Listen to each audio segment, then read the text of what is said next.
give me one shot here on a blue chip stock, believe me, Kevin, the only problem you're gonna have is that you didn't buy more. Nobody knows if the stock is going to go up, down, sideways, or in circles. What's going on, NBA draft fans? Your boys are back. The Wolves of Wall Street. Your favorite draft analyst. It is your boys from the NBA Draft Show on the No Ceilings NBA podcast feed. My name's Corey Teleba. I'm here, as always, with my co-host, Albert Garbage Time Gim. Albert, what's poppin', dude? It's the best time of the year. It's the start of a new year. Lots going on. Excited to talk basketball. We don't really need anything else, Corey. It's a great time. It is 2024, man. Exactly. 2024. So we had to start 2024 off with a bang, and in doing so, we brought in our friend Dan Purcell, former executive with the New Orleans Pelicans, currently the president of Scout Central. And Dan, what's going on? You ready to talk some NBA draft stock? I mean, I think I bug you enough with talking about draft stock, but on ourselves. So this is just par for the course at this point. Now we're just doing it with an audience, right? Exactly. I mean, it's funny. We were joking before we were recording. It's like, excited to talk this draft. And then it's like, not super excited, but we're excited to talk about the draft. Maybe not all of the players, maybe not top end potential, but we're excited to talk about their games and, kind of where their stock is trending. So, what this episode is last week at NoCeilingsNBA.com, we released the updated draft stock rankings, which takes into account 6 big boards and mock drafts, take some averages, and then, we figure out a top 60 consensus ranking based on, those big boards. So, these results are not necessarily our own personal opinion. These are just the most updated results that we have off of those boards. And I think it usually gives a pretty good reflection of where prospects, are and where they're kind of trending, where they might end up going ultimately, because, a lot of prospects started out Justin Edwards, first iteration. He was, closer to the top. Now he's fallen behind a little bit. Maybe he falls a little more. We're going to break all of that down right now. So let's get it started. First 5. We have Alex Sarr at number 1. I'm excited to talk about that a little bit. Nikola Topic at number 2. Zachary Richichet at number 3. Jacoby Walter at number 4. Cody Williams at number 5. So those are our top 5 prospects right now based off No Ceilings, ESPN, Bleacher Report, Yahoo, The Athletic, and Tankathon's mainstream ranking. So, Dan, what stands out, if anything, about this grouping to you as we get into these rankings? I think the big thing is lack of star power at the top. Most drafts, if you go back the last 15 years or so, for the most part, there's 1 or 2 guys that physically and athletically or just skill-wise stand out, right? If you go back, you had Wembanyama, Zion Williamson / Ja Morant. You can keep going back down the line, right? Guys who impact the NBA game, who change the game when they get in there. I'm struggling right now finding that guy who can walk in day one, because if you get to the top, and I'm sure we'll get into Sarr and, Topic and all these guys, but for the, sake of the first 5, it's really hard to say that's the guy. This is the guy. This is the team that should take this guy.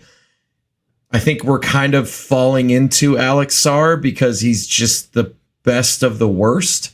And not to say these guys are bad or anything, but I don't think there's an argument here that says there's a Blake Griffin or a Zion Williamson / Ja Morant / Victor Wembanyama in the top 3, top 5.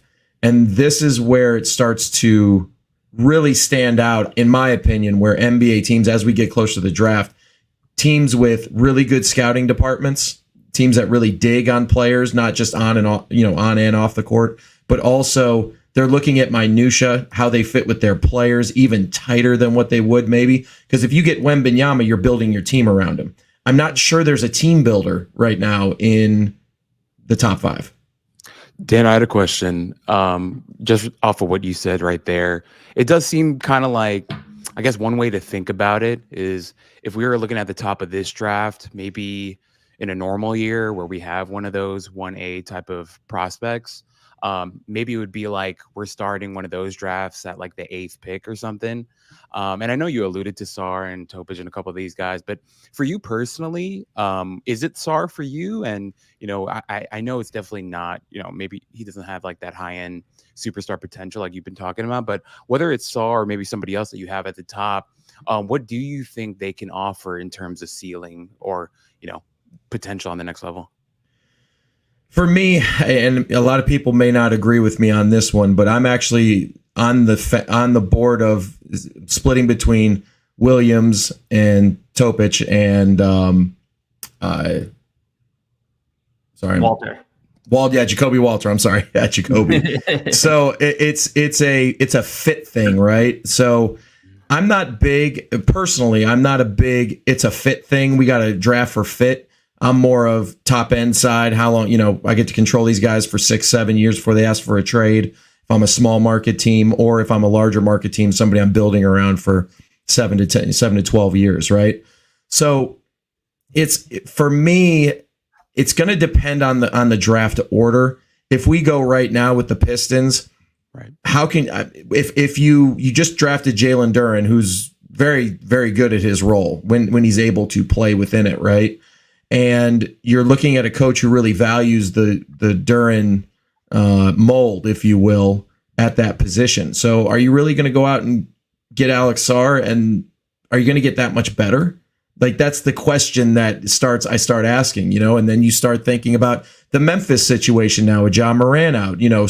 Can you put, who fits really well and who has the higher ceiling? To me, it's Jacoby Walter, in that grouping. So I don't think if you get Alex Sarr in your Memphis, how much better are you getting? Because you already have JJ there. Like, but what is that? They play the same position in essence. They play the same spots on the floor. They receive the ball in roughly the same areas. So how are you supposed to play those guys? And if you think you can play them together, sure, you can take an Alex Sarr, whatever that is. But somebody like Jacoby Walter, who has a defined skill set, defined size, and he has a higher ceiling, I think, as a spot-up shooter, a guy who flies off screens, things like that. Those are some of the most valuable things in the NBA. So if I can get a guy who has those elite skills, and those are probably the most valuable thing in the NBA right now, is being able to spread the floor. For me, it's a little easier for me to get off Sarr at that point if you start looking at the teams. Now, if I'm Chicago, if some Chicago gets in there, well, then it's a crapshoot, Yeah, Vucevic, but Sarr probably can play with him. Sarr can probably play with him. So for me, I'm a big Walter guy. Off the court, he's just a great, great human being. But also, you were seeing the highlights here. I mean, his feet are so good, and he flies off screens. And like, one of the big things for me when it comes to wings that can shoot, we just can't have you off the dribble trying to pull up. Those are some of the more low percentage shots that guys like that can get, right? And you see right there, you see his athleticism. Like, he's not an elite athlete, but he's a very good athlete. So you add all that, and he gives a ton of effort. His work ethic's great. Like, everything that comes with a player, you have the size, the positional size, the skill set, and then on top of it, it's what's valued in the NBA the most, right? Is shooting. Like, that is, if it's not elite finishing at the rim, it's shooting. Right. So for me, I struggle with some of the other guys. Now we can start talking about Topic and these guys, but for me, I like Walter. I like Williams. I like the fact that Williams gets downhill. I like the fact that he can finish over bigs. There's a lot to like. And personally, and this is just my personal statement on drafts in general, I want to draft guys who make, if it's going to be top 5 especially, who impact me day one. They have to be able to impact me, because I am telling the world that instead of trading the pick for a vet, I am saying this young player that we scouted and we felt was a good fit for our team, he is NBA ready. Within the first 20 games, There's his sample size, and he's going to be able to impact an NBA game with one of his elite skills. Or if it's just one elite skill, he's able to impact the game with that. You know, it's funny with Jacoby and Star, because the No Ceilings mock draft war room that we had, which if you subscribe to No Ceilings Plus, you have access to. We posted that along with the mock draft today. It took us 20 minutes to pick for Detroit with the first pick. And this is a fun exercise that we do, right?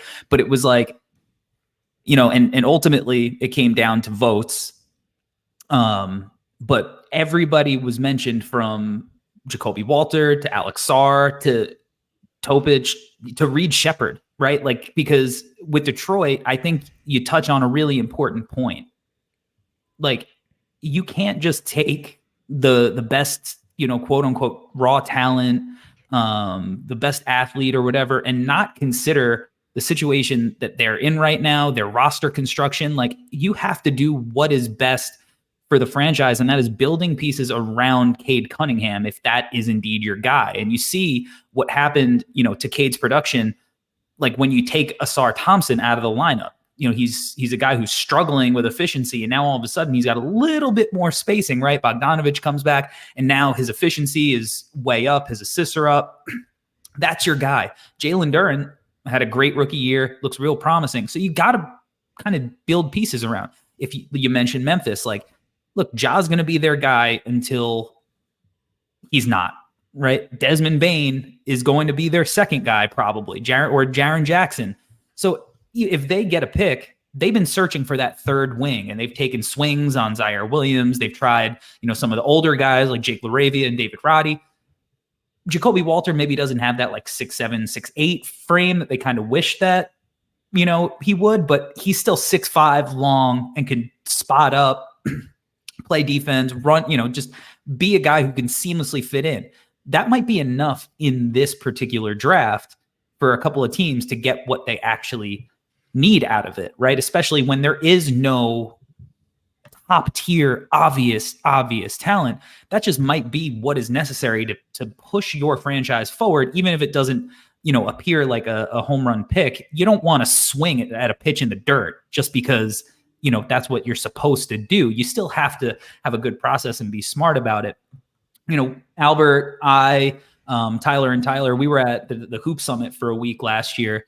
And it's funny talking about Jacoby, because this is a kid who really didn't stand out at the Hoop Summit practices, but it was almost kind of a positive that he didn't, because there are a lot of ball dominant guys who are all trying to go get theirs and, you know, like are super aggressive, and it's this weird style or whatever that's a little ugly at times. But like, Jacoby's not the guy who's going to demand that he's dominating the ball. He's able to play off of other guys. So, you know, I do think that given however the draft order shakes out right now, it looks like he is a legitimate candidate, I think, to probably be the top pick. Not that it's a lock. I wouldn't put money on it at this point, because the odds wouldn't be good enough. And he certainly has red flags, right? Like, hasn't really shown a ton of playmaking chops. But depending on where he lands, if he lands in a Memphis, if he lands in a Detroit, he doesn't really need to do that. He just needs to play a role, play defense, knock down shots, maybe attack in a straight line, and he can develop that part of his game with a little bit of time, but still contribute in a way that is, you know, could potentially help you out on that rookie scale contract. Yeah, no, Corey, I definitely agree with that. And actually, Dan, I had a question for you, and I'm actually really glad you're on the pod today, just because, you know, with your experience working for the Pelicans, you're probably the best person to ask. But if we're talking about, and this is probably more like draft philosophy type of thing, but if we're talking about a class like this, where whoever you ask, the consensus is going to be, yeah, we don't really think there's a superstar like talent in this class. Then just to play devil's advocate, I know both of you guys mentioned that you want to look for somebody who maybe not necessarily is like a fit pick, but with somebody that, you know, they have a skill that contributes from day one. So just asking, and that's why, Dan, like, I want you to correct me if I'm wrong, or maybe, you know, give different insight, but couldn't somebody also take kind of the devil's advocate type of take and be like, hey, if we know that this class doesn't have an elite 1% type of superstar talent, wouldn't it be worth it if you have a top 3 pick to kind of take a swing on a guy who maybe isn't the consensus, maybe doesn't exactly offer you something from day one, but one day, if of course all the different things hit, could maybe become a superstar type of talent? Is that too dangerous to be thinking like that in the top 3? Or, I mean, yeah, just if you could share your thoughts on that. I think the good question. I think there's a couple answers, but my answer to that is depends on your situation. Sam Presti's going to have a lot more leeway to take shots than maybe someone else, right? Right. And you have to remember that the draft will ultimately get you fired if you mess up one too many times, right? Like it may only be one time, it may be two. It depends on the ownership group and how much they can tolerate, right? So you have to take that into account first. That's a real thing. And I don't think anybody out here is listening to the podcast doesn't realize that. Like those are real things. Second, if you're taking the pick instead of trading it because you're making a statement saying this guy, and that we're talking top 5. Let's just talk top 5. We're not talking 22nd, 38. We're not talking any of that. We're talking top 5. You're making the statement that this player, our scouting department, our coaching staff, our group is saying that this player can impact our team. You're making a statement with that. So with that, if you want to swing for the fences, there's nothing wrong with that, in my opinion. Like, I think if you have a team that's struggling, you got to swing for the fences. You got to. But there's also a level of responsibility that comes with that.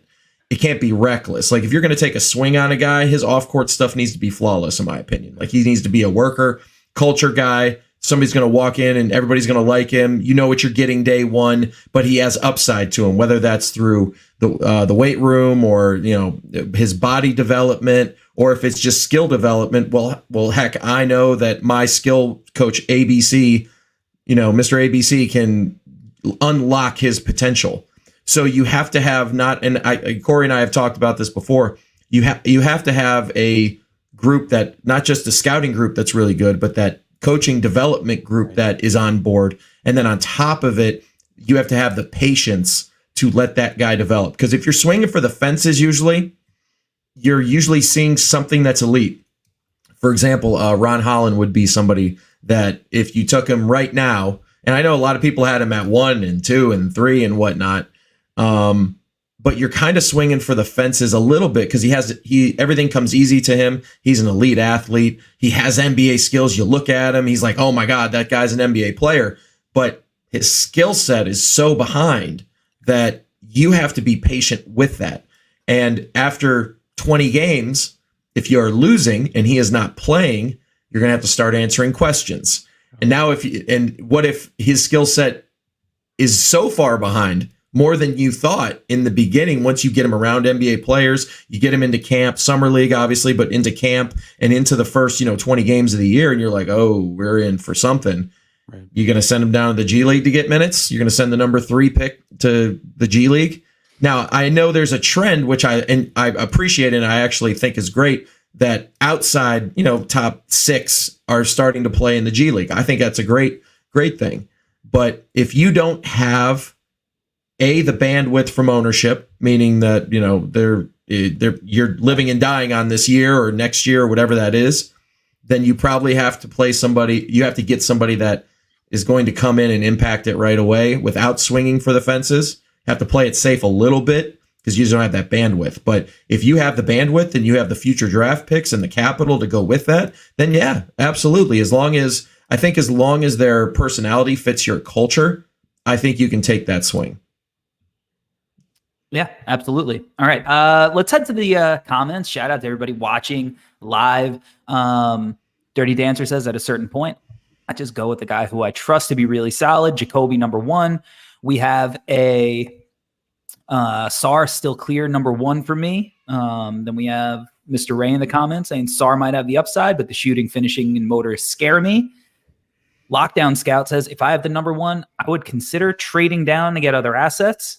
I think that's a popular take, but I also don't think anybody really wants the number 1 pick bad enough to trade anything worthwhile. But I think what we're seeing in the comments even is a trend that, like, this is a a weird draft in general, that people are just going to have disagreements on where to rank guys, and that's the fun of it. So let's see our next group. At number 6, we have Isaiah Collier, which, to be fair, I think is a little skewed because The Athletic has Collier at number 1 here, and that's because Sam Vecini has not updated the ranking, and I'd imagine that will change on whenever he updates that. But then at 7 we have Ron Holland, at 8 we have Mattis Buzelis, at 9 we have Stephen Castle, and then at 10 we have Rob Dillingham from the Kentucky Wildcats. So Albert, what stands out about this group here from 6 to 10?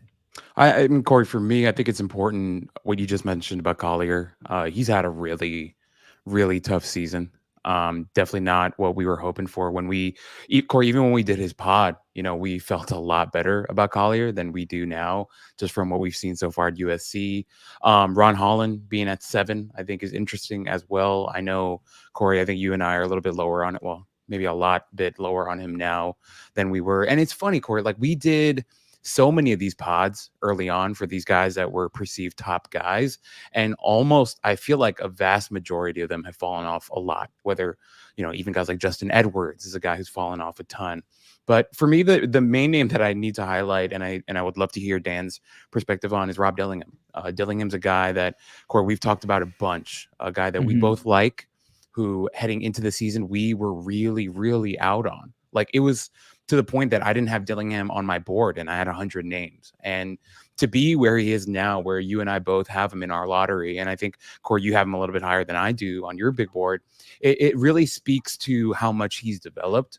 And we've talked about both how much he's developed with his frame and his strength, right? But his game overall, the decision making, the scoring, all that stuff it's been really intriguing to watch. And I think really speaks to how volatile this whole exercise is when we're talking about the draft and we're talking about players. And Dan, all the other names that you mentioned too, it's crazy to think how much these names go up and down and fluctuate. And like you said, like a name like Rob Dillingham is going to be such an interesting name to monitor throughout the season, because as we mentioned, nobody really wants the first pick in this draft this year. I feel like whoever has a first pick is going to keep that first pick.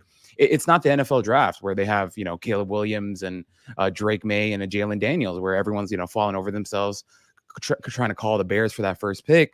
This year in the NBA draft, I think it'll probably stay chalk. I think everyone will just end up staying with whatever pick they end up with. And I think a guy like Rob Dillingham, with his dynamic play style and with what he's shown so far in terms of growth just in year 1, I think is a really interesting name, because teams might really end up falling in love with him. And if he keeps playing and developing the way that he has, and we know that he had a tough December, but he had a good game recently, it's going to be really interesting to see how NBA teams perceive Rob. And so maybe this is a good segue to ask Dan, what are your thoughts on Rob and how he's played so far in his freshman season?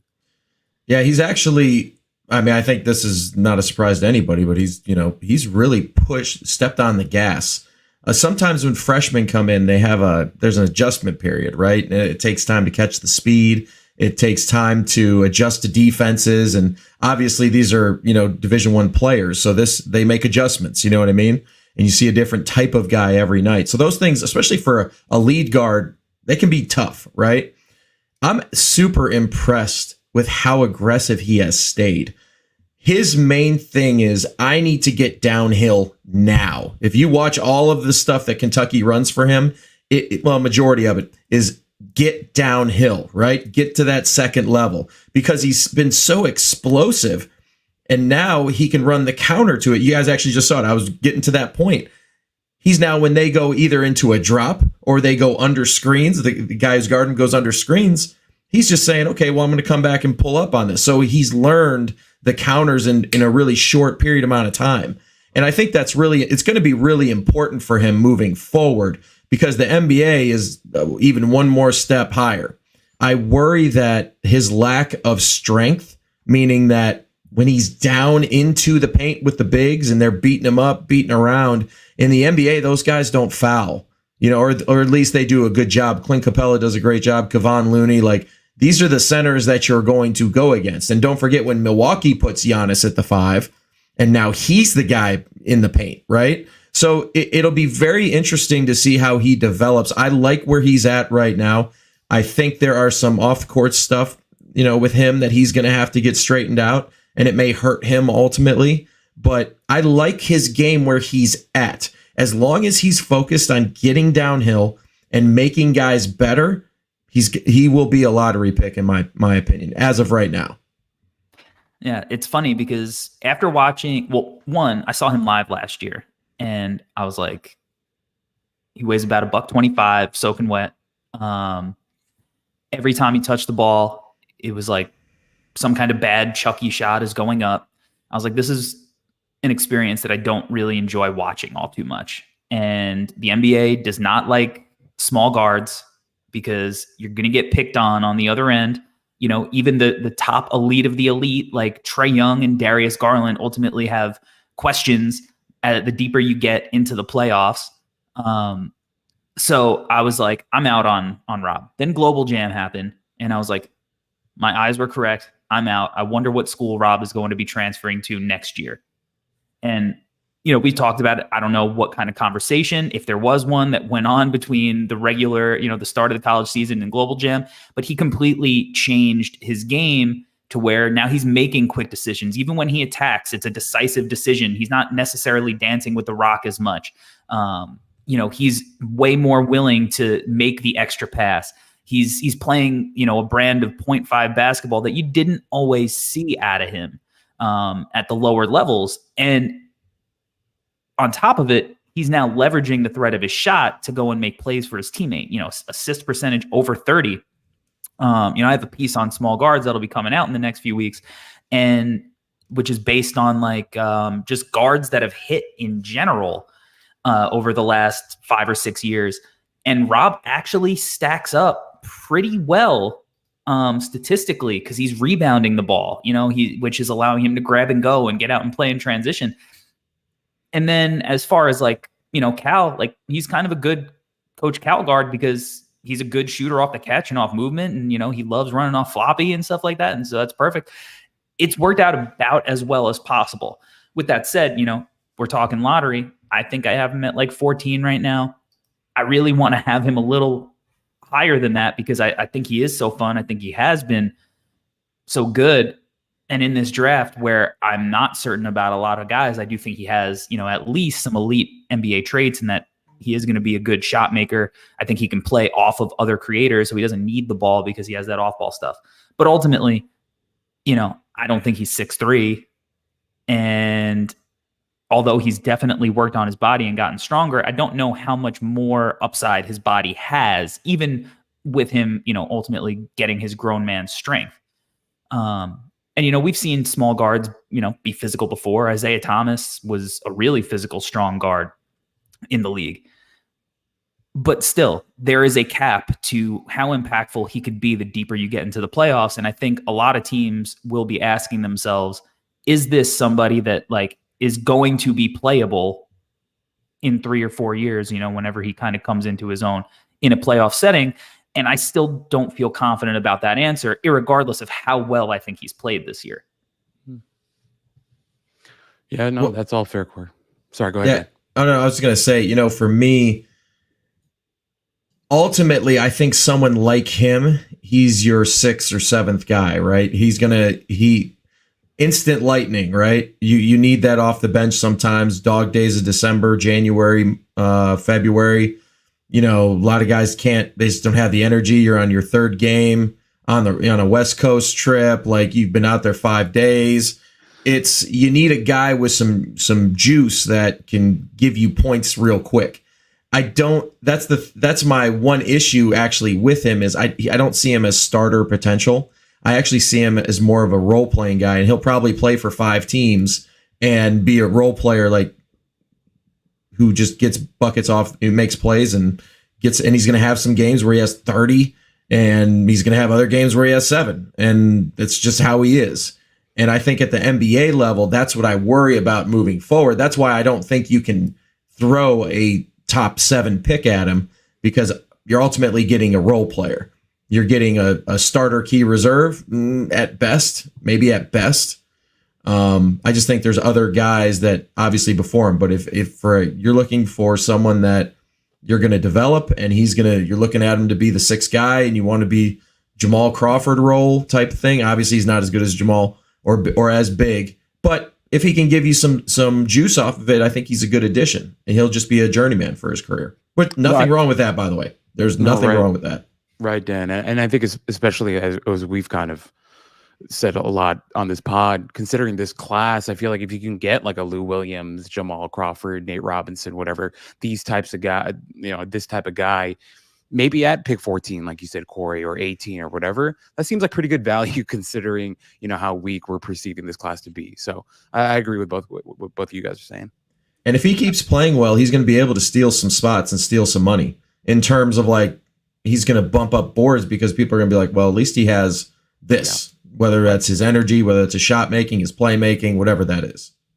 Yeah, he's got bankable skills, and that's what you kind of need because not every prospect in this draft has a full-on bankable skill. All right, moving on to the 11 through 15 range, we have Donovan Clingan at number 11, Reed Shepherd at number 12, Ryan Dunn at 13, Kyle Filipowski at 14, and Tajan Salan at 15, who is a rapid riser up draft boards, and I would imagine is going to be even higher on our next iteration of this. So, Dan, what stands out to you about this next grouping of 5 prospects?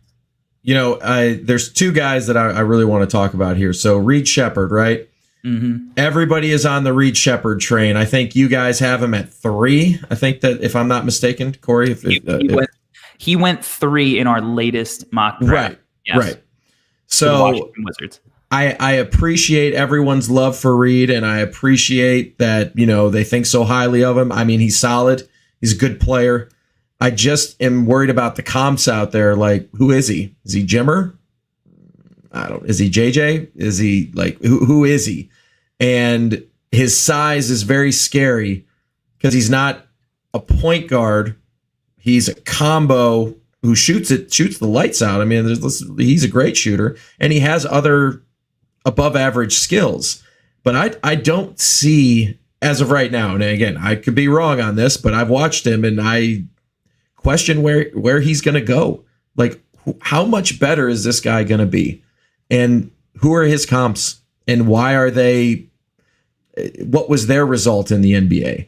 I think that's my question moving forward on Reed. And now I don't want to create comps yet personally, because I want to see him play it out. I want to see the SEC tournament. I want to see him in the NCAA tournament because we have time still. It's not like today on, January 10th, 2024 that all 3 of us are saying these are the guys and this is who they are, because they still have time to play it out, right? The ball still needs to be rolled out. And that's the first guy. And then second, I'm a big fan of Ryan Dunn. I'll just be honest with you. I'm a big fan. I think length, athleticism, I think he's catching on quick. I'm not a huge fan of Tony Bennett's system offensively, the way they play. I get it. It works. And at college it works. And I don't, obviously I'm not, hating on him at all. Cause I think, if it works for you and the personnel that you need, go for it. But I think if there's a guy who I like to move forward, it's Ryan Dunn, because I think he has a lot of room to grow. I think his instincts are pretty good, and I think he wants to get better. And I think someone like him, in this draft, if everybody gets caught up with Reed Shepherd and Kyle Filipowski and all these other guys, he's a guy that you're going to be able to slot in and sneak and get, especially late lottery, mid first round, with somebody I think that could really fill a role for you. And he'll be able to play, not year 1, in my opinion. I think it's going to take him a year. He's going to have to get some G League reps, whatnot. But I think years 2, 3, and 4 of that, of that first contract before the extension, I think could be really good for him.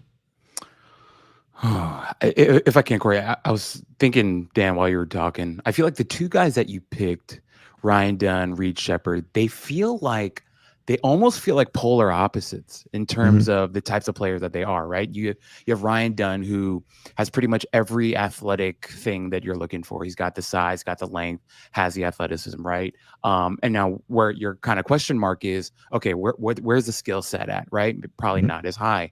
Then we get to Reed Shepherd, who, as you mentioned, right, smaller frame, smaller size, wondering, what his role is going to be, what his comp is going to be, right? And I think that's another aspect of quote unquote draft philosophy that is so hard, right? Let's say you're the Bulls and you have the 7th or 8th pick in this draft. It's probably higher, but I'm just throwing any number, right? Let's say you have the 7th pick, and on the Bulls board, they have Dunn and Shepherd kind of back to back, right? I feel like that is one of the hardest, and I think it's crazy that those are the two guys that you pick, just because I feel like that's where you really start to split hairs, right? Like, how much do you put stock into the skill set and, the IQ of a guy like a Reed Shepherd versus athleticism, upside, all that stuff, the tools that a Ryan Dunn has. And so, Ryan, if you can, Dan, sorry, Dan, if you can you speak to how difficult that is when it comes to the evaluation process? Because I can see it both ways, right? Like, I could see one front office being like, we'll go with the skills guy. Or like, we're going to go with a Reed Shepherd. Maybe he becomes Mark Price, right? And then you look at a Ryan Dunn and you start to wonder, okay, Ryan Dunn, maybe he becomes, who knows? Like some front office exec might be like, well, maybe he has the ceiling of a Kawhi Leonard. Who knows, right? But just wondering for you, how does that conversation kind of play out for you, or from your experience working, with the Pelicans? Yeah, I think that's when you start getting that way, you start talking about what can we as an organization control? What can we teach? What can we control? What can we steer the player towards? Not take him there, but just help steer him, right? So for me, I would rather have a long, athletic guy who has a motor personally, because I can teach him over time, repetition, skills, shooting, finishing, even passing to a certain extent. I can get them reps doing that stuff, but I can't teach him to be 7'1" wingspan. I can't teach 6'10" and with I'm not saying Ryan has this, but like a 4-inch vertical. Like, right. I can't teach those things. But what I can control is skill development. I can control where they play, how they play, when they play. So if I have to choose between two, I'm going with the long athletic guy. Personally, I'm going with that guy. And it's not, and I'm not saying Reed Shepherd won't be a good player in the NBA. I'm not saying that, but for me, I would much rather have a team of length.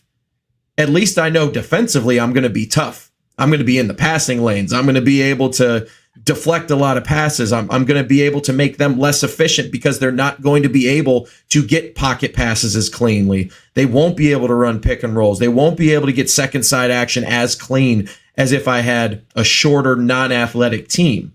And those long closeouts, the length counts. When you get that ball reversal to the weak side and you have long closeouts, length matters, because it literally in the playoffs, a lot of the times is the difference between a shot going in and a shot not going in. I mean, my question to you guys is, let's just say front side, strong side didn't work. We get to the second side and we reverse the ball. And you're on offense, who are you more afraid of making a basket or scoring against? Tell me, Reed Shepherd or Dunn? Who are you like, oh man, he's probably, I got to think twice because this dude is coming at me. Who is it? Well, I would say Ryan Dunn for sure. I mean, it's a no-brainer. And that's what I'm saying. Like, it can Reed make enough offense to be playable on defense? Because we're talking about he's going to have to guard Damian Lillard. He has to guard Drew Holiday. He has to guard even Marcus Smart. Mm-hmm. Like, he has to guard these guys. Like, we keep forgetting that if he's our 3rd through 8th pick, 10th pick, who does he have to guard?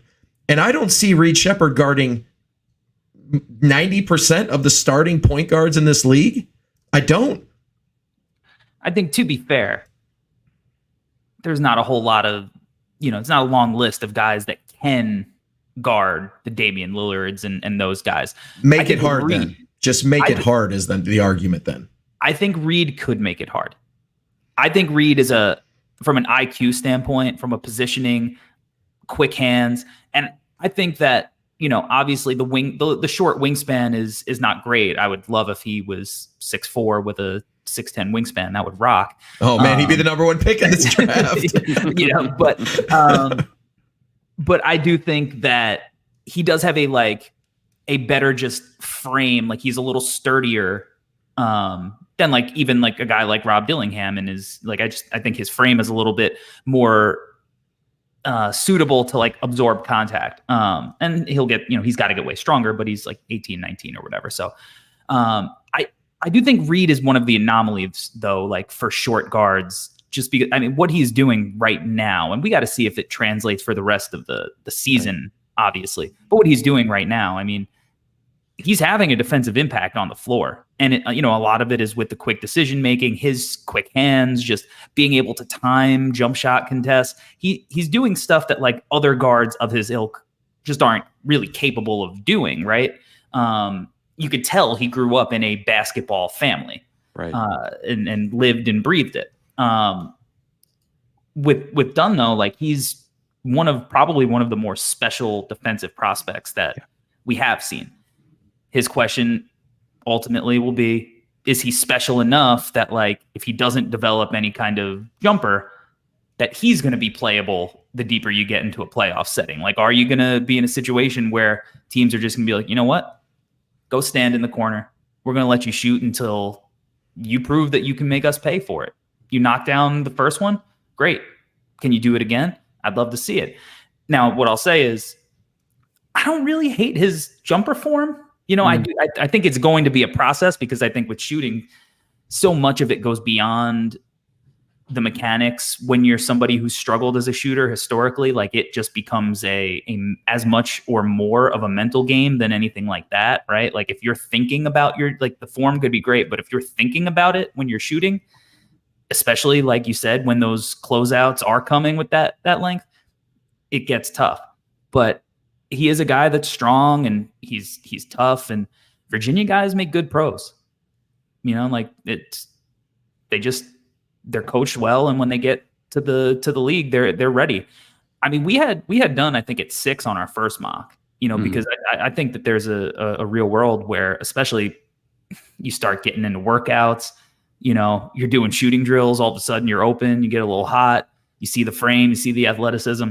It's not hard, especially in this draft, to see this kid to go in the top 5. It's not hard at all. So it is a fun little grouping that we have here, because it's mostly outside of Salon.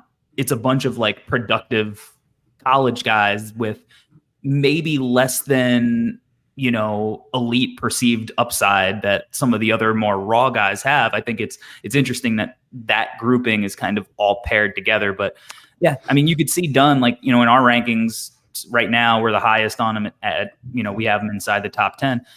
That'll start to catch up as, we realize that these guys that came in with all this hype and we're still trying to wait it out, give them a little more time. The more time that passes and, Isaiah Collier doesn't turn it around, right? Ron Holland continues to shoot 27% on jump shots or whatever. Those guys eventually are going to fall into the spots where I think their play ultimately lands them. And I think the thing with Dunn that he has to worry about in his camp, he's one. I agree with you fully. When you get to the agent workouts and he just has a day, let's just say he has a day in the agent workouts in May, right? He's going to jump 5 spots because people are going to say, oh, athleticism, length, oh my God, and he can hit an open jumper. So when we're running our stuff, we can stick him in the corner sometimes on offense, and he's going to at least hit 35% of the corner threes, right? So there will be that. I think this is really interesting that we're talking about both Reed and Dunn, and yet we haven't touched on Bazelis, and we really haven't talked about Holland, because if you really think about Nunn, the antithesis of Nunn in his grouping is going to be Bazelis, a less athletic, more skilled big guy who is still trying. He's playing better. I don't know if anybody's been watching. He's been playing better, but he's still got a long way to go. So it's interesting to see, because this is this draft. Like, this is this draft. We're sitting here talking about Reed Shepherd and Dunn or whatever these guys are, and then we haven't even touched Bazelis, who is the number one pick in more mocks. And I'm sitting here going, this is the point of this draft. Right. It is the most wide open draft. And if you just do your stuff and you highlight your NBA elite skill wherever you're at, you literally move up 4 spots. Or in the case, if you're top 3, you can move up 1. Isaiah Collier, you just mentioned him, Corey. He could in 3 months be the number 1 pick. Like, we could all be sitting here going, oh my gosh, he just woke up one day and he became this point guard that everybody thought he was. That's where we're at in this draft. And if you look at last year's draft, we were not there. We were not anywhere near this. The draft before that, we were nowhere near this at this point. We were nowhere. Everybody, like, I'll just take last year because we have recency bias, right? Last year, everyone knew who number 1 was going to be. And then number 2 and 3 were pretty good too. Brandon Miller maybe was a surprise. Yeah. Right?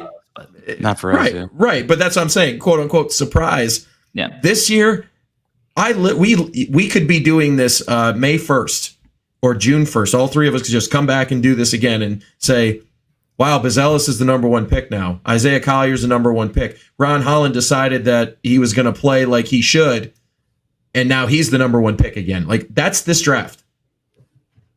Yeah, and to be honest, I fully expect that to happen in May or June, and we're still trying to figure it out a little bit. Look, I mean, the high school hype is what it is, right? Yeah. You know, like, it's easy to fall in love with mixtapes and whatnot, but, like, you know, we can be surprised by Collier and Buzelis and Holland sliding. But, you know, if you watch the games, all the signs were there. You know, it's really not super shocking. And this draft has had this reputation for a while now, right? So none of this is actually super surprising when it comes to, like, everything being so up in the air. And, you know, we're seeing all these upperclassmen, you know, maybe be ranked where they necessarily wouldn't have been in other drafts. I mean, for instance, you know, right now, Kevin McCullough trending towards being, you know, a potential lottery pick, at least based on his draft stock. He's at 16 right now on the January draft rankings. And, you know, again, like, you know, probably weighed down a little bit because the Athletic hasn't updated their board. Maybe that, he's a little higher there, and all of a sudden he is in the lottery on the next edition. He's a guy who's a 5th-year college player, right? And he at least is in the conversation to be a lottery pick. And I love Kevin. You know, this is a guy I've spent 2 summers with. Watching him train, watching him work out, hone his craft, get that jumper better, right? We've all known about the defense and how he could be like this kind of star role player. I didn't see the shot coming along like it has, even, you know, being in gyms with him and seeing how hard of a worker he is and how great of a teammate he is and buying into the Kansas culture and all of that. I didn't necessarily see this coming. With that said, you know, it's easy for a lot of the analysts that are contributing to these rankings to come up with a guy like McCullough and say, all right, he's a lottery pick. He's a borderline lottery pick. As somebody who's worked in a front office, how hard is it to actually, you know, go to the boss, go to the big guy and be like, we want to take this 5th-year college player at pick 13, at pick 15, and this is why we want to take him over Justin Edwards, who was ranked, you know, in the top 5 coming into the year. And yeah, he had a little bit of a down year, but, you know, Kentucky players sometimes don't get to show their whole thing. Maybe he wasn't in the whole system. They had Wagner and Reed and Dillingham and, you know, this loaded backcourt. So he didn't get to. How hard are those conversations and those debates, you know, in an NBA front office? For me, it's a numbers game, right? So I'm sitting here going, he's 20, I think he's 23, and correct me if I'm wrong. I think he's 23 draft day. So I have a 23-year-old. Now let's start counting contracts, right? Let's start counting extensions. let's start counting. Let's just say I have him for 6 years before he demands a trade, right? That means I'm getting a guy who's going to be 30 on the non-rookie extension. Is that a guy? And obviously it's down the road. I mean, this is the splitting hairs thing that you have to think about because it's important. Odds are you're trying to keep your job. You're trying to draft well, sign free agents well, and the shorter, in my opinion, the shorter the view you have on your roster, the more in trouble you are. So if you're taking McCullough, you're saying I'm taking a guy, who I think can play because he's 5 years in and he should be able to play as a 23-year-old in the NBA who has talent. He should be able to play right away. If you have a misstep with him anywhere along the way, he's now 25. He's now 27. At what point are we saying there's nothing we can do? He is who he is. Whereas a guy who's 19, I'm going to develop him through his learning years, that 19 to 23, 24 years. Those are the learning years, right? Where you really feel the league and you get on the travel schedule. You understand what time of year to really turn it on, things like that. Like there's a feel after that, right?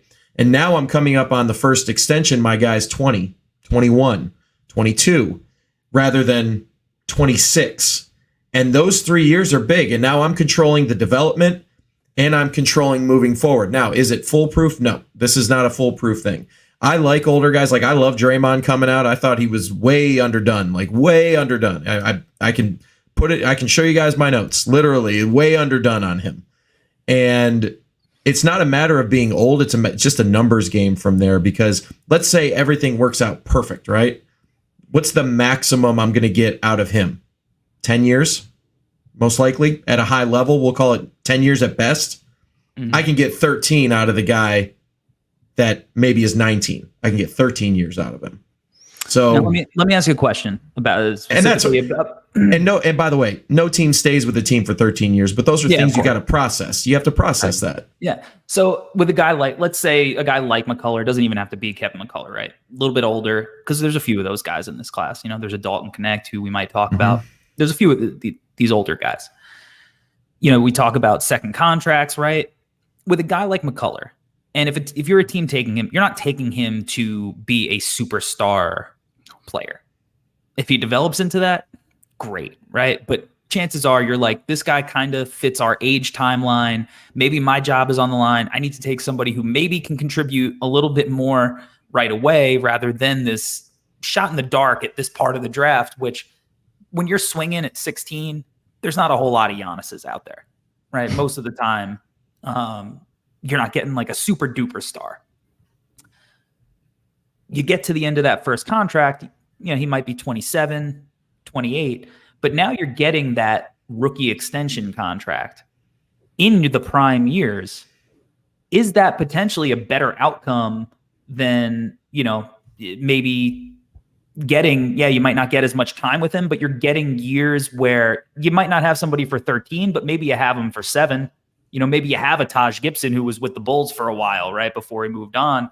And Taj was older, and God bless him, still hanging on roster as one of my favorite players ever. But mad respect.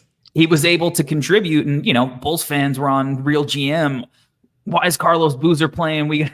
Taj Gibson is out playing him, this and that, because he was ready to go. And then you get him on that next deal. It's a little cheaper, to where he's almost still he was still a bench guy because of his contract, even though he was, ready to go and playing effectively for that time. So is there a little bit of a benefit from a front office perspective of having that potential where, we might have him for 7 years before he moves on, but it's going to be a little cheaper than maybe a guy that we're going to have to go sign in the free agent market, where we're going to have to go overpay, by X amount. I think that's where the scouting department really has to come in. I mean, if you have experienced guys who can handle that, yes, absolutely. I think that's in a perfect world. In my experience, the NBA is not perfect. This is not a perfect world. If you lose one season to that guy to injury, tears his ACL, ruptures his Achilles, tears a hamstring. And actually, if you've seen, on a side note, like more injuries are actually happening to the Achilles and calves rather than core injuries, hip and like hamstrings and quads and things like that. It's more hip. It's more linear like that. How these things come in waves? Like it was microfracture knee surgery for a while, then it was ACLs, now it's Achilles. It's weird. It's because the way the game has been now, evolved. The systems that have played, and that's why you have these, because you have strength coaches who sometimes have been there for 20 years and they're going to go with what works. And again, there's nothing wrong with that, but there always has to be a curve of that. Okay, things are adjusting. And that's where really good strength and conditioning and medical teams come in. They should be always adapting. Like the really good ones out there adapt really well. And they're always adding and learning and thinking and seeing where the load is. That's a whole nother conversation for a whole nother podcast. But, if you're running into that, if he's getting injured at 21, A, the body's going to recover faster. It's going to recover better historically. And then B, that year that you lose, you're not going to have to so much hurt when because now he's 23 coming back instead of 29, 30. And then it really recurring knee injuries start happening more and more. Not knee injuries, but like joint injuries, I should say, things that really deal with cartilage and, where the joints, are coming together. Like, those are things that front offices, have to think about too. And that's not pretty. This is not a pretty conversation, Corey. I don't know if all the listeners are going to be like, I want to hear a medical podcast today, but it is some of the most important stuff out there. Well, I took anatomy and physiology. Hey, you're an expert. 1 and 2. All right, let's take a look at some of the other, names. We had Justin Edwards, talked about his slide a little bit. Tyler Smith from the G League Ignite. Probably been the best G League Ignite prospect. Tyrese Proctor at 19, Bobby Klintman down in the NBL at number 20. Next grouping after that, Khalil Ware at Indiana, number 22. Oso Ighodaro, 23. It's getting tough in here right now, Corey. It's getting rough in here. You're taking us through. Go ahead. Trey Alexander at 24 and DJ Wagner at 25. I want to talk about Khalil Ware a little bit because he's an interesting case, and I went to see Indiana versus Rutgers last night, and I saw Ware for the second time in person. So why not keep it a little bit topical here? Khalil Ware was a 5-star recruit, goes to Oregon, has a weird year, right? Transfers to Indiana. Not sure that's the best fit for him stylistically, but it is a fit in which he is playing enough minutes to where he's going to be on the floor almost in a guarantee, because when he comes off the floor, things could get rough for that Indiana team. Also, Indiana might have the worst crop of guards in, high major basketball. It's a tough scene down there. But this is a guy who had this weird year. Obviously, the talent is pretty apparent with Khalil Ware, right? Like, he's huge, and it stood out. Like when I saw him last night, because the first game I was, up a little bit. I was court level last night, and I was like, this dude is massive. His length is for real. But, so much of this game is about intel, right? Like, so much is about, like, the perception of you were this guy who was supposed to be a lottery pick last year. What went wrong? Was it the system? And has he done enough to kind of shift those perspectives that teams might have on him? Because the knocks on him aren't great, right? It's the motor. And anytime you got a big man with motor concerns, not the best in the world. Right. He's a theoretical shooter more than a real one. Like, so how hard is it for Ware to shake those concerns? Or is it just like, hey, in a draft like this, maybe this is, a chance that you're willing to take on a guy who at least has that blue chip talent and has not been like bad this year. Even if he's not, blowing the roof off the stadium every night. Historically, bigs like him are usually taken in 15 to 23, just because you have talent, you have size. And again, what can we control as a team, right? We can control development. We can send to the G League now that it's being more accepted that first rounders go there. as long as we have a development plan for him, we can unlock him. I'm interested, Corey. I haven't seen him in person. What was his movement like in person? Was it was it better than it was last year? Like, what was your take on that? I have not seen him live. I've only watched him on tape. So I'd like to hear what you saw body wise. Yeah. So he didn't have to do a whole lot of like moving out on the perimeter. He really was pretty much glued to the basket. I mean, Rutgers big, Cliff Amori's not stepping out to knock down shots, so he's giving him space. Amori did knock down like an 18-footer in his face, which, if you're Indiana, you're like, great, do it again, right? The thing I noticed about him is he did change a ton of shots near the rim just with his presence. And when he came out and I think Simpson took a mid-range shot from the elbow at one point, and you could see Ware's length and just get a contest up and just being long. And Simpson had to shoot this high arcing, mid-range shot that was not even close to going in because he was thinking about Ware's length. So he definitely had that aspect. He's a little bit slow to load off the ground. Like, he's not super quick twitchy on the defensive end to where like a guy like Derek Lively was so good at blocking shots last year because he was able to get up off the ground. And then he was able to get up off the ground again a second time on the second jump to go along with that length. It seemed like he didn't have that quick twitch athletic ability. Now he's so long and tall, and he is still a good athlete that, on a possession in the first half with like 9.5 minutes to go, he sent a shot into the first row.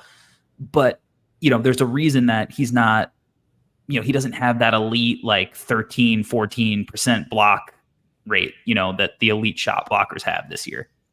The other thing is that he kind of would get jumpy sometimes, and he would jump when he's not supposed to, but then he would kind of not jump when you wanted him to jump. He was having trouble kind of processing, all right, should I go attack this layup attempt or not? So that was kind of the things. And jumping out at a shooter, you can coach that pretty easily to get that basic stuff out of somebody. But like trying to figure out when I'm blocking a shot that like near the rim, and it's only going to get harder because everything's faster in the league and the athletes are way better. I mean, God bless the Rutgers athletes. Next year it's going to be a show, but this year it most certainly isn't. When you're at the college level playing against a backcourt like Rutgers has, and you're having those issues trying to gauge when to attack a shot at the rim and when not to, that's the kind of stuff that worries me. But, he was still really productive. He had 17 boards. He had 3 blocks. He was finishing pretty well around the rim.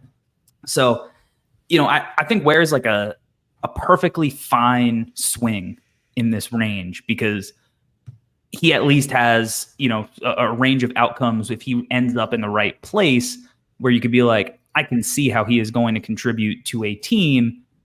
He has the athletic tools the NBA, asks for from that spot. He's long. If he works hard, right team, right place, right time, I could see it working out. But, I don't know how well he's going to move on the perimeter. Ultimately, because I do think he can be a little plodding, but like maybe that stuff can get better with, strength and conditioning and an NBA program that he hasn't, gotten thus far. If I can, guys, I feel like this conversation that you guys are having about Khalil Ware, if we extrapolate this a little bit and look at the center class as a whole, I think that's where we end up having a really interesting conversation, right? Before we juxtaposed Reed Shepherd and Ryan Dunn, right? And in this conversation, we can juxtapose a Khalil Ware and a Zach Edey, right?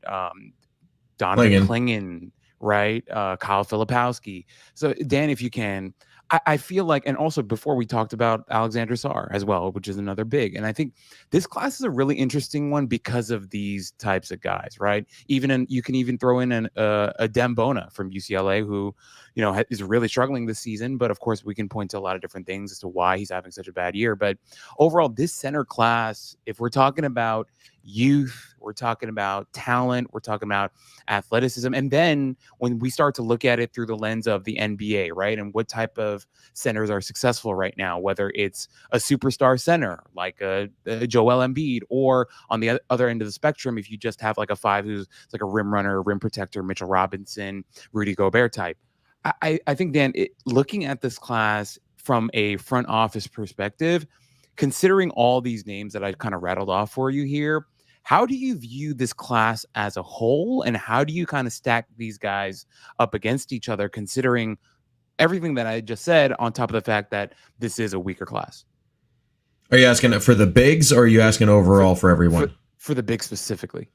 Yeah, it's, after Sarr, and again, I want to make sure I say, I don't dislike Sarr. I mean, maybe people think that. Like, that's not, at 6, he's an unbelievable pick. Like, it's an unbelievable pick at 6. Like, he's got great upside, great, he's really developed his offensive game. He stays aggressive. Defensively, he's got good like, it's everything you want, right? It's just different when it's the 3rd pick. It's different.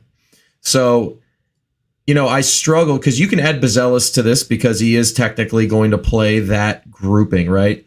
I've never been a big Klingon guy. I understand his value. I understand where he's going.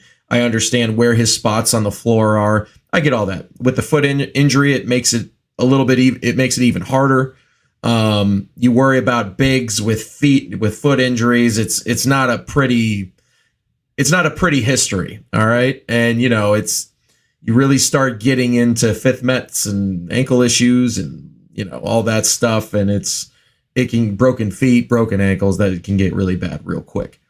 So when it comes to my philosophy on bigs in the draft, unless he is Dwight or Shaq or Akeem or, Blake Griffin, like, it's somebody that changes the way your team plays the game and the way that defenses you're playing against change the way they play their base defense, right? They adjust to the personnel. So I don't really see a big in this class that is that, right? So now we have to move down to the next tier. So that's, and I'm going to throw a name that I think maybe some people maybe not ready for is Missy from Baylor. I actually think that you can get the same value from all of these guys, and who has the next highest upside? And to me, it's Missy. He does what NBA bigs do. He's Clint Capella version 2. In terms of where he was in his development now and where he could be.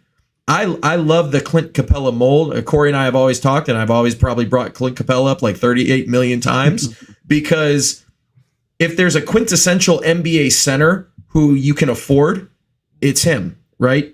We've seen that teams that move their payroll to that center position, usually either they get let go within 2 years, or they get in such a crunch with their cap sheet, because the NBA is a guards game, and you get stuck in these contracts for these bigs unless it's Jokic, unless it's Embiid. And those guys don't come around all the time. I hate to break it to everybody.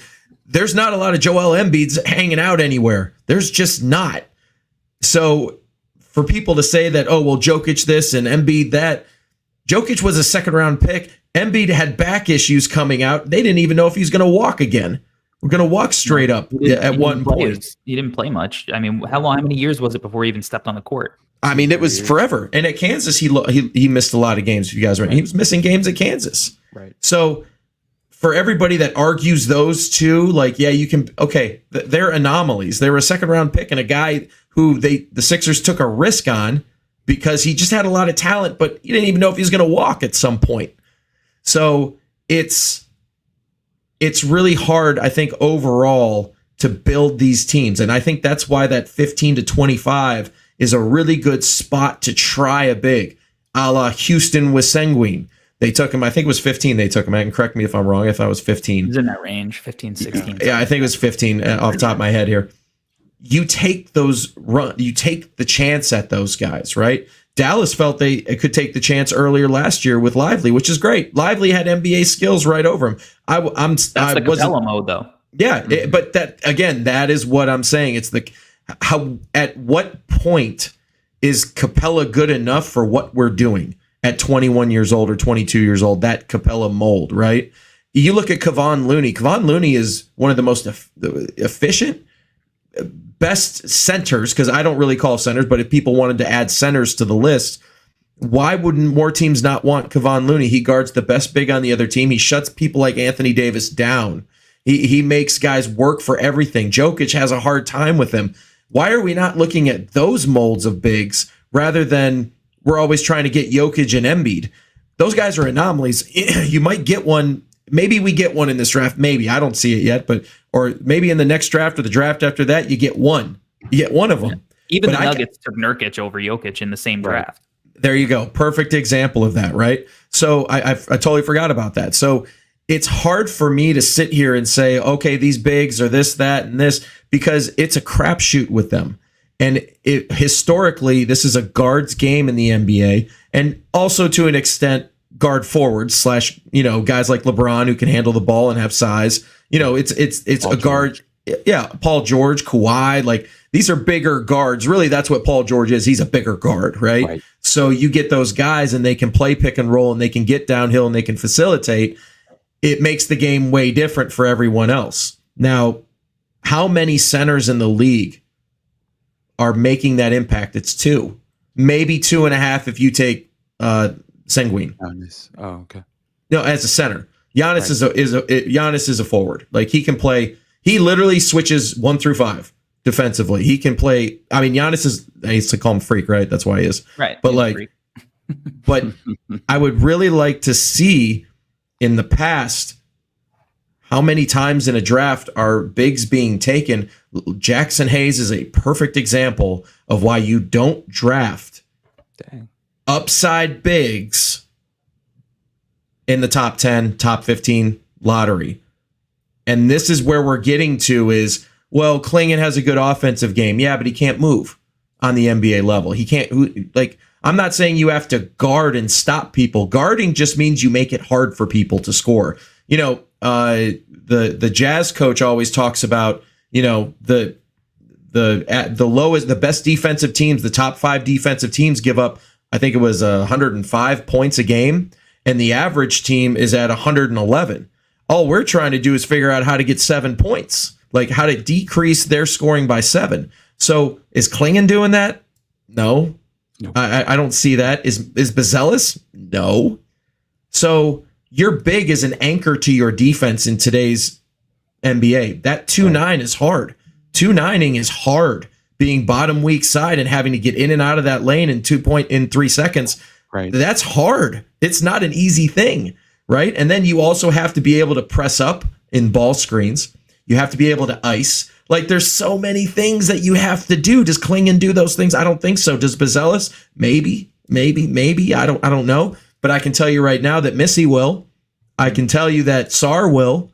You know what? You see where I'm going with this. So do I want to just try to get somebody who's talented like Jackson Hayes, but can't remember a play? Like these are the things that like Gafford in the second round, right? Look at the value. Look at the Mitchell Robinson, another value pick.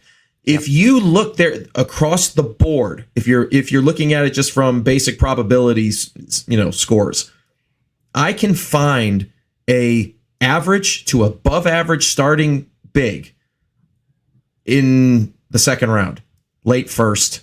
And if I really think a guy has upside, let's just say I think Missy is a really good prospect. He does the simple stuff really well. And then he just doesn't do anything else that you want your diving, crashing, and screening big to do. And if I can get him at 20 or 18, well, in this draft, you might get him at 16 because it's this draft.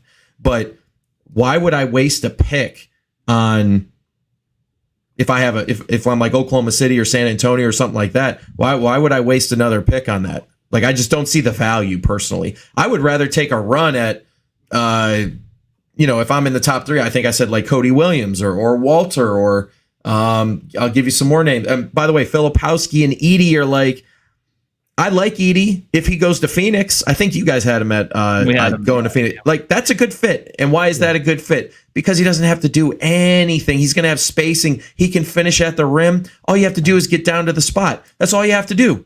Yeah. So like, and he's ready to go right away. for a team that needs somebody who's ready to go right away. Exactly. But then you look at Filipowski and you're like, I mean, he's okay. Like, he's okay. Missy ate his lunch. Exactly. What happens when you have a long, athletic big who crashes, runs the floor, sets good screens, and finishes at the rim? It's going to win over those Filipowski type guys in my opinion, 90% of the time. But at that point, that's why I'm saying in this draft, like, I'm going to take a runner on Dunn. I'm going to take a runner on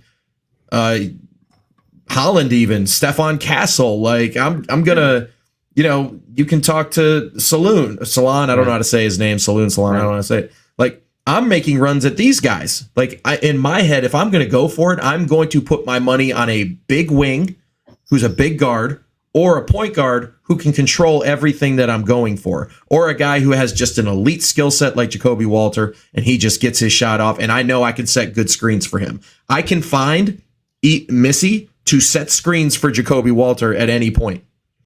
Gafford, I can find him at any point. They're in the G League right now. Mm-hmm. Like, I can name 5 in the G League that probably could play in the NBA right now if they just, like, literally if they just get a shot, because they're just going to do basic stuff. I just want to say 2020 draft, the Phoenix Suns took Jalen Smith with the 10th pick, and they left Tyrese Halliburton on the board. Another example. And for me as a Knicks fan, we took Obi Toppin and left Tyrese Halliburton on the board. So I get exactly what you're saying, Dan. And it's a thing. I can kind of understand why front offices may take the bait on a guy like an Obi Toppin or a Jalen Smith, but to leave someone that skilled like a Tyrese Halliburton, who I understand, I had questions about him as well, but everything that you're saying, right? Grabbing a point guard, grabbing a big guard, grabbing a wing who has the potential to be something, that can run or lead your team, versus grabbing a guy like an Obi Toppin, who even in college had major question marks, grabbing a guy like Jalen Smith, who most people didn't have going in the top 10, you can see why it becomes problematic. So I'm right there with you. Yeah, because guys like Chet, guys like Wemby, they don't make it to the 11th pick. They don't. No. They don't. Right? Like, that those guys are, where their value is lying. If you want them, you better have a top 2-3 pick, right? Like, there are very few questions with those guys. Obviously, the strength and blah, blah, blah. But, like, as far as the basketball and how they would fit and outside of staying healthy, very few questions. At pick 11, pick 10, whatever Jalen Smith is, you're going to have a pretty long list of questions, right? Like, yeah, so you maybe taking some guy, a guy with some creation ability is, a little bit smarter of a decision. Devin Vassell, right? Like, somebody like that in that draft is who. You're just proving the point here, like a hand over fist. 100%.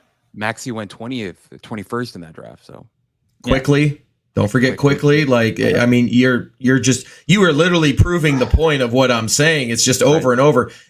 I can find Mitchell Robinson later in the draft. I can find Gafford. And I just use Jackson Hayes because he's fresh in my mind still. I was screaming at the TV saying, "Don't do it! I get it. It's a fit and he's athletic. I get it, but don't do it." If and look at him now. I mean, he's a fail. I mean, he's a failed. What was he? The sixth pick, 7th pick? I'm not sure off the top of my head. 8, something like that. Somewhere in there. Top 10. Yeah. He was a top 10 pick, and it's failed because, although freak athlete, if you can't think the game, and like, I could have got Jackson Hayes at 25. Someone else at 25 who does more than Jackson Hayes in an NBA game.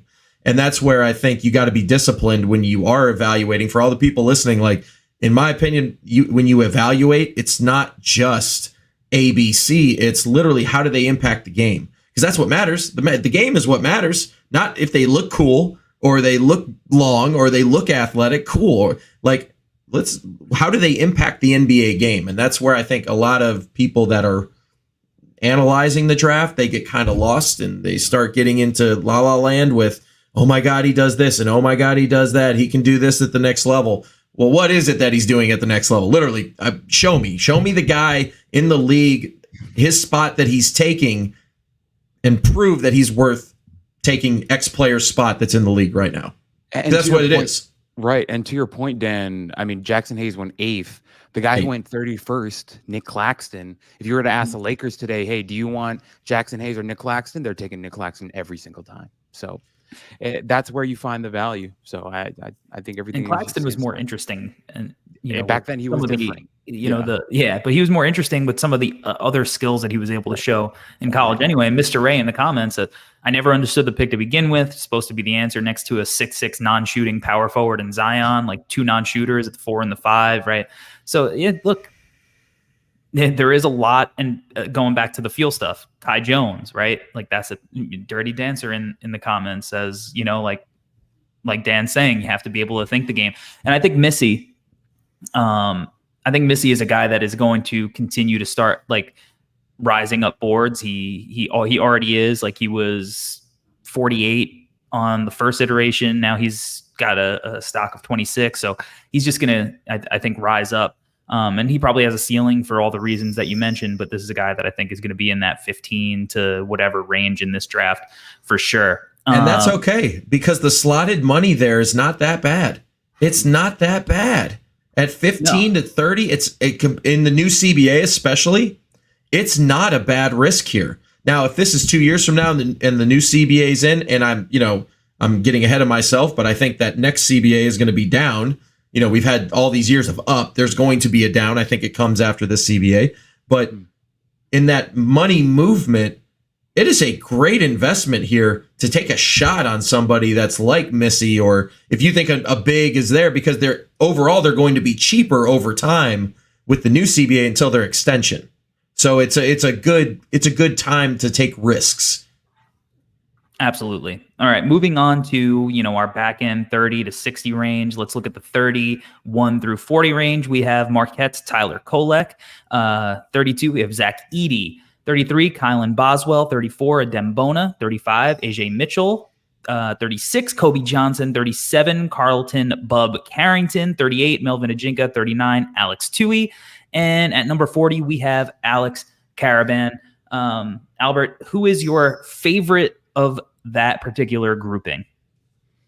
Tough question. Drum roll.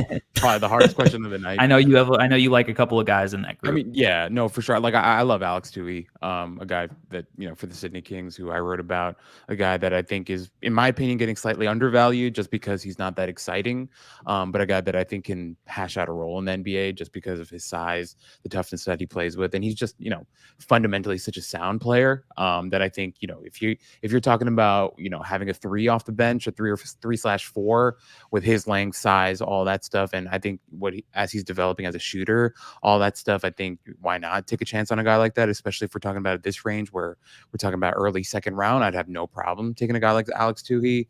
Bub Carrington, I think, is a really interesting name. Intel I've gotten is that NBA teams are interested in him, but I know that he can be divisive a little bit as a prospect. And Corey, he's a guy we've talked about a little bit, just because of he's got some scoring juice to him, but also some big red flags / question marks, right? So he's someone that's going to be interesting to watch. But he's a guy who really needs another year of school. I agreed, but also have to wonder if maybe people around him pushes him into this year just because the weakness of the class. Who knows, right? Yeah. But anyway, for me, Tui's a guy I think that's getting slightly undervalued, but I could see him going in this range as well.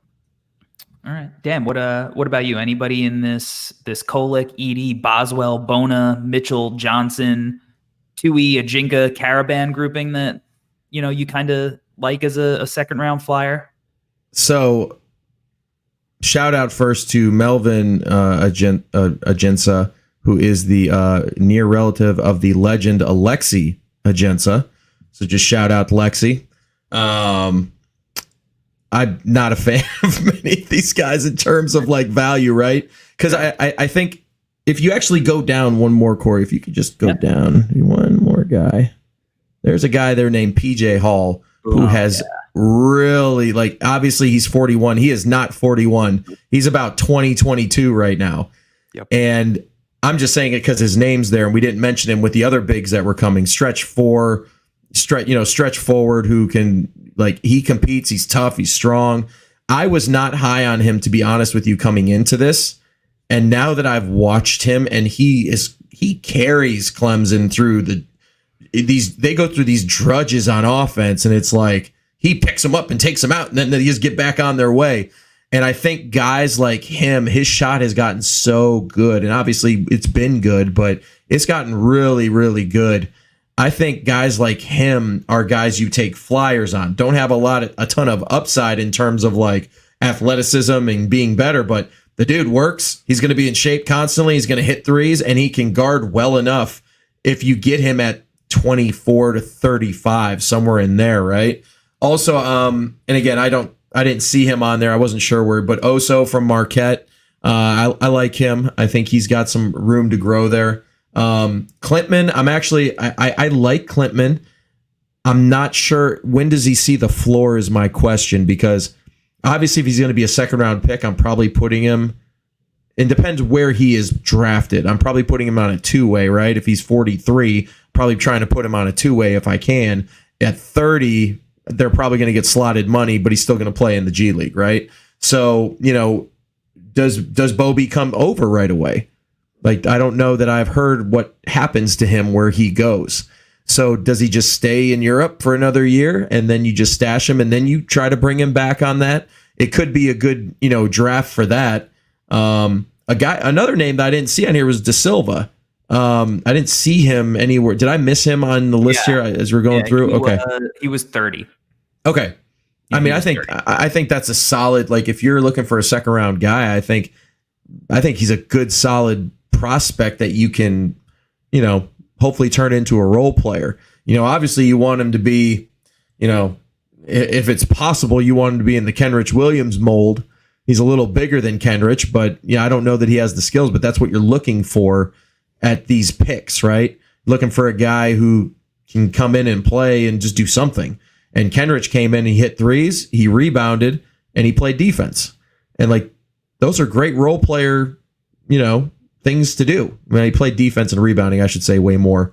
But there's just a lot of guys like this. Once you get down here in any draft, you kind of like start shooting stuff, and you're just trying to figure out who it is. Like Kolek, for example, tough as nails. He's probably a journeyman guy. He'll probably get a contract where it's multi-years, because some coach out there, whether it's Miami, I could see him in Miami, quite honestly. I think he would fit their toughness. I think their discipline, things like that. I think Miami's a good spot for him. Obviously, I don't know if Miami's going to be there at that point, but I like him. Do I love him? No. But if you are picking 31 to 45 and he is there, why not take a flyer? Like, I'm starting to take flyers on guys who can fit systems and who will have long careers and I'll be able to do something with them day one other than just send them down to the G League. I think if there's anybody, it's probably Kolek who can do that. Because a coach will play him. A coach will trust him. Some coach will like him. Like Detroit would like him, just because he's tough. He doesn't, he'll MF you up the floor. He's got an edge. There's a lot to him that you like. Yeah. But again, maybe won't make a lot of mistakes. Right, he'll protect the ball. Like his, in my opinion, the way for him to have a long NBA career is you play with toughness, you knock down some shots, and you defend your literal tail off as much as you can. And if he can do that, he can have an 8-year career, or he could go to Europe and probably play for someone like, I think Panathinaikos would be a really good fit for him. I don't know that Real would be, or Barcelona, but Red Star is another good one. Like, the way they play would be really good for him. So they can really use him this year. Obviously, yeah. But I'm saying, like, it always doesn't have to be NBA or bust with everybody. You know what I mean? Like, he could go to Europe probably and have a 10-year career, and he'll play for Ephes and he'll play for all these guys. And I'm just throwing teams out, but he'll play for 3 teams and he'll make $85 million over his career. That's not so bad. Not so bad, and you get to travel the world and do that. Or you can slug it out here in the league and try to get minimums and try to get some guaranteed money, try to get a 2+1 by year 3. Like, as soon as your extension comes up, like, that's the type of mindset I think he could have. And if he's doing what is needed in the NBA from him as a backup point guard, a third guard who's just physical, not turning the ball over. He can run pick and rolls. He can find divers. He can find, he can hit the snap pass over the top. Like, if he can do that stuff, he'll always have a place. I mean, Ramon Sessions made a career out of just getting to the rack and being able to make easy passes, and defended not so great. And he still had a long career. So, look, if forgotten Villanova legend New York Knick Ryan Arcidiacono could be hanging around in the league for as long. Shout out Ryan, one of my favorite guys. Ryan, if you're listening, it's my guy. Ryan's great. Chicago Ryan's Bulls great. legend, New York Knicks legend. But he does.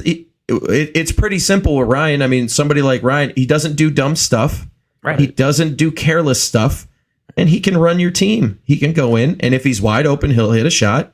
And if you just tell him where you want the ball, and he goes, okay, here, I'll put it here. Never going to complain. Yeah. No. We'll do it at that time. TJ McConnell's been around forever. Pritchard's It's a good comp. deal somewhere. That's a good, and I'm not like, that is a good comp in my opinion for him. I think he's version 2. Right. Yeah, send him to Indiana. He'd fit in there. All right, so I don't think so anymore. After PJ Hall, we have We're getting into the weeds here, Corey. Baba Miller is still on this list at 42. Juan Nunez at 43. Wooga Popla at 44. Ade Mara still on this list at 45. Dylan Mitchell at 46. Dylan Jones at 47.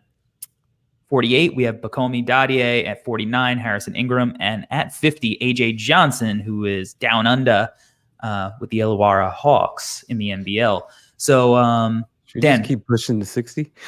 give me somebody from that group: Baba Miller, Juan Nunez, Wooga Poplar, Ade Mara, Dylan Mitchell, Dylan Jones, Bakomi Dadier, Harrison Ingram, and AJ Johnson that you think is a little interesting.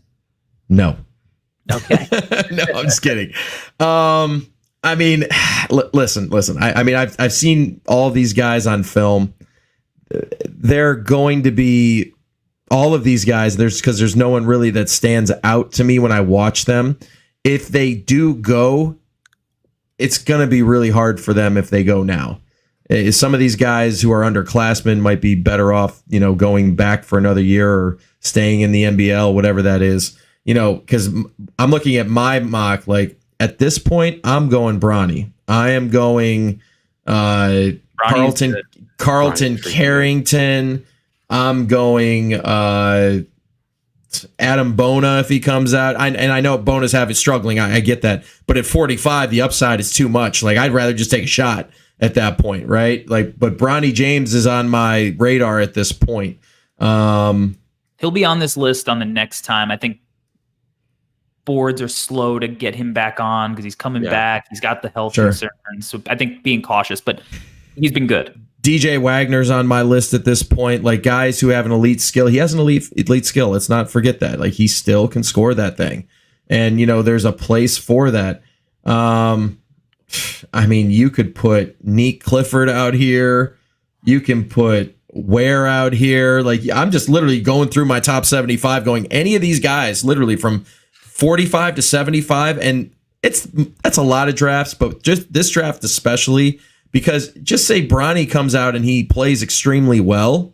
Bronny could all of a sudden in 3 months, 4 months, 5 months, we could be talking about him at 29. We really could. I think we're going to. Yeah. Right. So these are the guys that another guys, Trey Alexander from Creighton. Like, these guys are all out there who at that point I'm taking most upside, guys that that have good intel, they have good work ethics, and they're willing to. Jared McCain, there's another one. Like, Jared McCain's another one at that point. I can literally just keep naming my 45 through 75 here, and it could really be that. So all the prospects, if I had to pick, I guess Johnson, if anybody that I like for any type of upside, I think he has a shot. I think he hurt himself a little bit this year. Honestly, going there, I think it hurt him more than it helped him.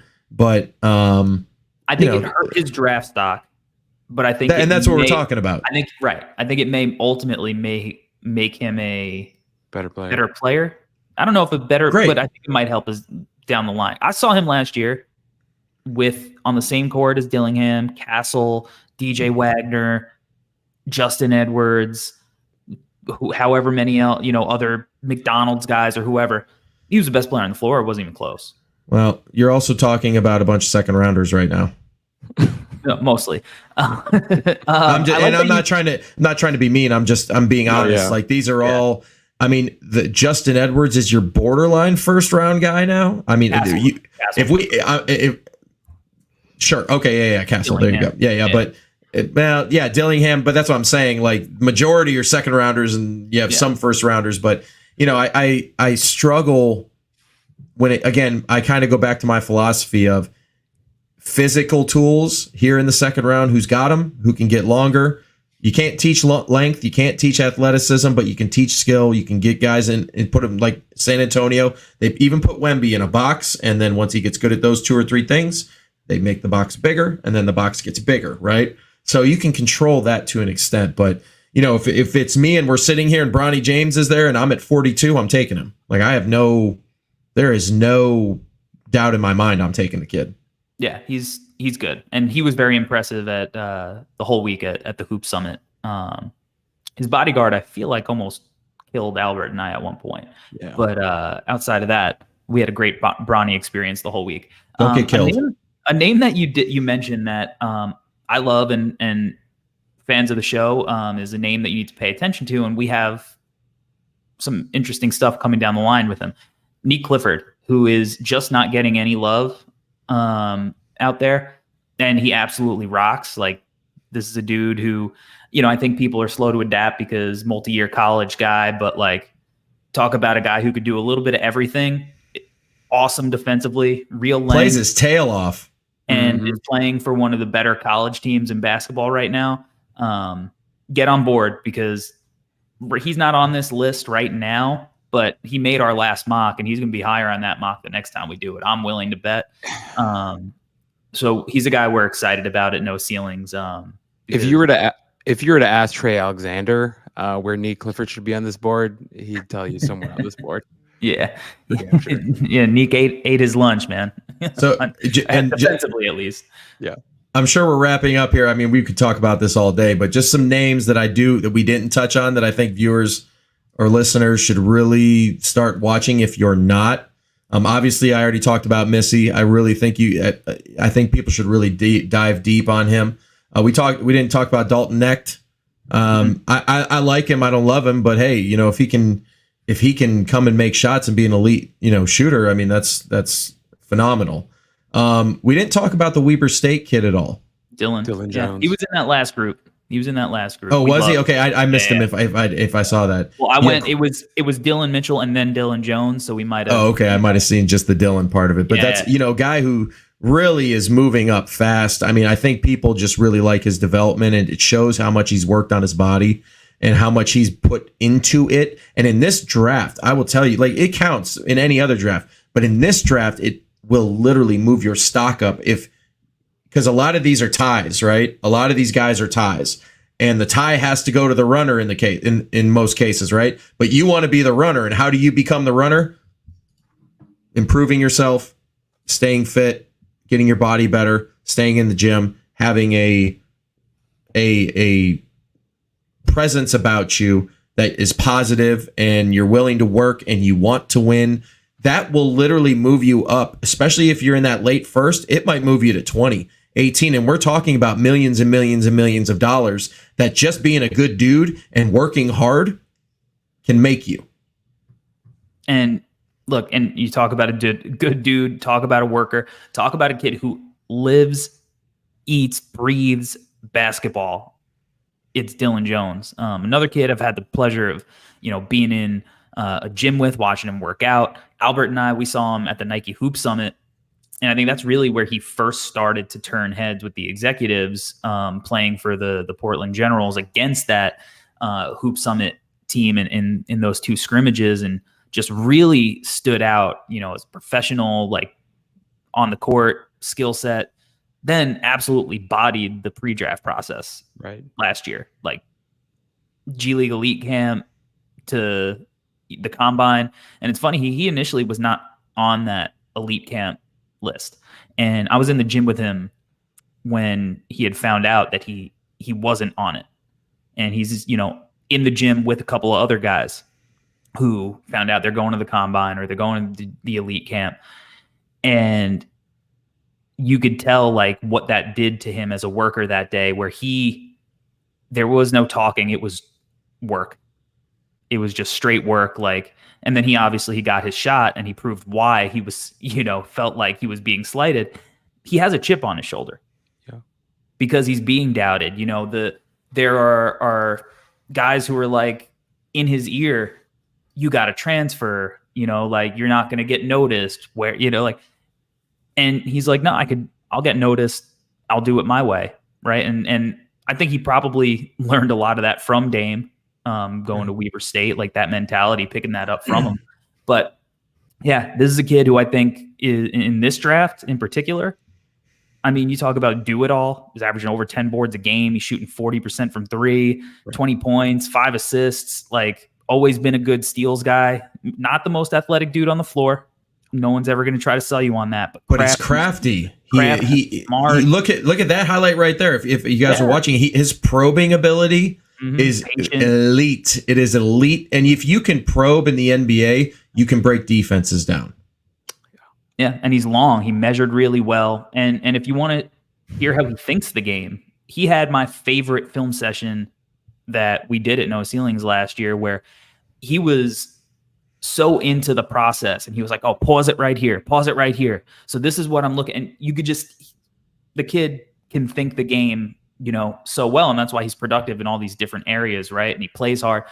Can't say enough good things about Dylan Jones. I agree with you. He's going to be a riser, for sure. I think I'll be honest with you. In my opinion, Oklahoma City will be after a guy like him. Oh, he's an Oklahoma City guy. I think they're slotted at 24 right now. I think it is. I think that the market for him as we get closer to the draft in terms of agent workouts and team workouts and things like that. Once they really get to talk to him, those interviews are the most important parts of the combine, and when guys go to teams, that's the most important part, is the interview. It's not the on-court stuff. Everybody already sees him. Like I don't have to watch 30 times to know he's a good player. But that interview is super important. It's super valuable. So he's going to interview extremely well. So a guy like him in this draft, it can really shoot up. And next thing you know, he's 18 and Oklahoma City is trading capital to get to 18 to get a guy like him who fits what they're trying to do. Right. So, and again, I know we're wrapping up on time here, but those are just some names that I felt like, we should really touch on because they're the ones that are catching my eye. And, we'll see how Buzelis moves forward. I'm going to pun here, but the ball is in his court. And like, if Buzelis can take literally top 3 spot, if he turns it up the rest of the year, he literally can. But that can be said for Holland. If if the Ignite start getting serious about what they're doing, like in their development, not whether it's the team or the players, I don't know what it is, but it looks like garbage right now. Yeah. But, I would say, listen, Cody, if it's me, number one, I'm taking probably Jacoby Walter today. I wouldn't hesitate to take Cody Williams either. I am not taking a big who does not impact the game. He's not Dirk. He's not Akeem. He's not Shaq. He's not Dwight. And this isn't a knock on him. I want to make sure I say that. Like, I love his game. I think he's very good. I just think at one, you can't take a big like that unless he's Dwight Howard or Blake Griffin or Victor Wembanyama. Yeah. That's look, we talked about all the reasons why it might be hard to do that, but this is a draft of wild cards. We're probably going to be having these same debates months from now. And then we'll debate, the post process, in like hell in summer league. So we know that this never ends. And as maybe lackluster as the overall top tier talent might be, this might be one of the more fun draft processes from a analysis perspective, because it's like, we're gonna really get to see who is putting in work and understanding where the league is headed, and it's gonna be fun. It's gonna be fun, and shout out to everybody in the chat who's been participating the entire time. Crazy amount of comments. So shout out to all of you guys listening on the replay on the podcast feed. Make sure if you're watching live, you like, you subscribe, you share, all that good stuff. 5 stars on your podcast feed. Rate, review, subscribe to that. We'll be back next week with another episode, and we got some other stuff coming down the pipe that's going to be very fun, including something potentially with that Colorado State prospect. So stay tuned into that coming up soon. And until next time, we're out. Peace. Peace.